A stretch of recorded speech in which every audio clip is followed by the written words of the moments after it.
Assalamu alaikum dear students. I hope you are all fine and doing great. Our today's topic of discussion is a discussion of exercise of chapter cell cycle. Cell division का जो chapter है बच्चे, हम chapter तो discuss कर चुके हैं। अब हम इसकी एक्सरसाइज डिस्कस करेंगे। जब एक्सरसाइज डिस्कस करते हैं सबसे पहले हम एमसीक्यूज डिस्कस करेंगे। इस वीडियो में हम एमसीक्यूज को देखते हैं। मैं वन बाय वन साथ साथ एक्सप्लेन करता जाऊंगा। क्लियर? पहले एमसीक्यू है, in which phase cell cycle maximum growth occurs in cell. अब बच्चे जो सेल साइकिल है उसकी सर्टेन स्टेजेस हैं जिसमें प्रोफेज है। सॉरी, प्रोफेज से पहले एक इंटरफेज है, इंटरफेज के बाद एम फेज है। अब इंटरफेज की फर्दर फेजेस होती हैं, G1 फेज होती है, एस फेज होती है, G2 फेज होती है, फिर एम फेज होती है। एम फेज के अंदर फर्दर फेजेस होती हैं, प्रोफेज, मेटाफेज, एनाफेज, टीलोफेज। लेकिन सेल की जो ग्रोथ होती है ना वो बच्चे G1 फेज में होती है। तो यहाँ पे जो करेक्ट ऑप्शन है ना वो आपकी G1 फेज है। क्लियर? बाकी तीन से डिसएग्री करता हूँ। Next, in which phase of cell cycle the chromosomes duplicate. कौन सी ऐसी फेज है जिसमें क्रोमोसोम्स डुप्लीकेट करते हैं? अब आपको पता है क्रोमोसोम्स किससे मिलकर बने होते हैं? डीएनए से मिलकर बने होते हैं। और डीएनए की जो डुप्लीकेशन है ना वो बच्चे एस फेज में होती है। ये आपका एस फेज। क्लियर? ना तो मेटासिस में होती है, ना वो G1 फेज में होती है, ना वो G2 फेज में होती है। तो आपका करेक्ट ऑप्शन है एस फेज है। इस पर टिक कर दीजिएगा। नेक्स्ट हम देखते हैं, in which stage of metaphase chromosome line up at the centre, in the centre. Metaphase की कौन सी स्टेज है जिसमें क्रोमोसोम्स लाइन अप कर जाते हैं सेंटर में? प्रोफेज है, मेटाफेज है, एनाफेज है, टीलोफेज है। अब ये प्रोफेज है, मेटाफेज है, एनाफेज है, टीलोफेज, ये चारों फेजेस जो है ना ये बच्चे माइटोसिस की जो फेज है ना उसकी फेजेस हैं। और जो क्रोमोसोम्स लाइन अप करते हैं वो मेटाफेज में करते हैं। जो करेक्ट ऑप्शन है ना वो आपकी मेटाफेज है। बाकी तीनों गलत है। प्रोफेज में के क्रोमेटिन कंडेंस के क्रोमोसोम बना रहा होता है, न्यूक्लियन वाला डिसइंटीग्रेट कर रहा होता है। क्लियर? तो प्रोफेज तो होगा नहीं, मेटाफेज होगा। एनाफेज में क्रोमोसोम्स डिवाइड कर रहे होते हैं और अपने रिस्पेक्टिव पोल की तरफ माइग्रेट करना शुरू कर जाते हैं। टीलोफेज में अपने रिस्पेक्टिव पोल में पहुंच जाते हैं। एनीवेज मेटाफेज है। चौथा, if you observe a cell in which nuclear membrane is reforming around two sets of chromosome, which stage of the cell cycle is this? Telophase. क्योंकि स्टेज तक क्या हो रहा होता है, न्यूक्लियर एनवेलप दोबारा बन रहा होता है। जब न्यूक्लियर एनवेलप दोबारा बन रहा है ना तो फिर वो टीलोफेज है। जहां पर करेक्ट ऑप्शन आपकी टीलोफेज है। प्रोफेज पहली है, मेटाफेज दूसरी है, एनाफेज तीसरी है, जो लास्ट वन है ना वो पीछे टीलोफेज है। टीलोफेज में ये सारे स्ट्रक्चर दोबारा बन रहा होता है। करेक्ट ऑप्शन आपकी टीलोफेज है। Clear? Next, fifth, how does the centrosome contribute to mitosis. जो सेंट्रोसोम है वो माइटोसिस में कैसे कंट्रीब्यूट करता है? ऑप्शन से हम पढ़ते हैं, इनिशिएट डीएनए रेप्लिकेशन, ये नहीं होगा। सी, फॉर्म द न्यूक्लियर एनवेलप, ये भी नहीं होगा।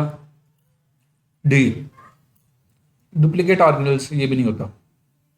ये क्या करता है, स्पिंडल फाइबर को अरेंज होने में हेल्प आउट करते हैं।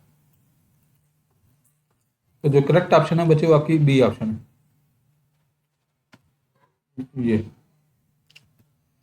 क्लियर? नेक्स्ट हम देखते हैं,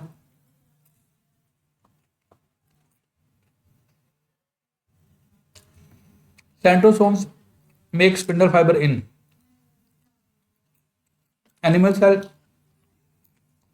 प्लांट सेल, प्रोकैरियोटिक सेल या ऑल ऑफ दिस। बट ये एनिमल सेल आएगा क्योंकि जो सेंट्रियोल्स होते हैं ना तो प्लांट सेल में होते ही नहीं, और ये प्रोकैरियोटिक सेल में भी नहीं होते क्योंकि उसमें स्पिंडल प्रोटीन बनता ही नहीं है। जो करेक्ट ऑप्शन है आपकी वो एनिमल सेल है। Clear. Next 7, an organism has 4 pairs of chromosomes after meiosis 1. How many chromosomes or chromatids will be present in daughter cell? इसके जो ऑप्शन बी है ना वो है, क्योंकि 4 क्रोमोसोम्स होंगे, जो 4 पेयर कह रहा है तो उसके 8 क्रोमेटिड्स होंगे, तो इसमें ऑप्शन बी जो है ना वो ठीक है। Clear. 8, which of the following is a feature of mitosis but not of meiosis 2? कौन सा ऐसा फीचर है जो माइटोसिस का तो है लेकिन मियोसिस 2 का नहीं होता? हम मोस्टली पता क्या कहते हैं कि जो माइटोसिस और मियोसिस 2 है ना ये दोनों सेम होती हैं, एक जैसी होती हैं, लेकिन इनमें कोई ना कोई डिफरेंस तो होगा।